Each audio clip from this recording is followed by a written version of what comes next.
Hello guys, magandang gabi. Ngayon magpapahula tayo. Ngayon, tatawagan ko yung mag-ina ko. So guys, huhulaan ko ngayon kung ano ipapakita nila sa may likod ko. Tatry natin hulaan na nakapikit ng mata ko.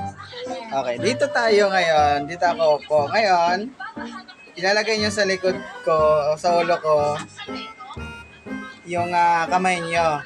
Hulaan ko ilang bilang.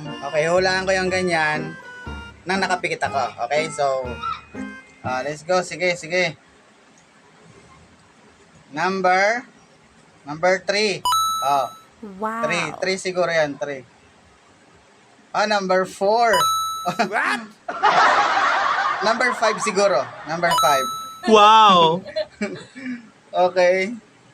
Number 1. Ano pa? Wala pang mahirap? Ano yan? 10. Oo, 10 yan. Okay, ayan, ano yan?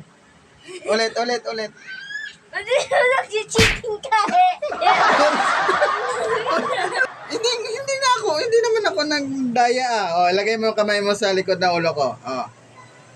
Lagay mo. Hulaan ko. Sige na.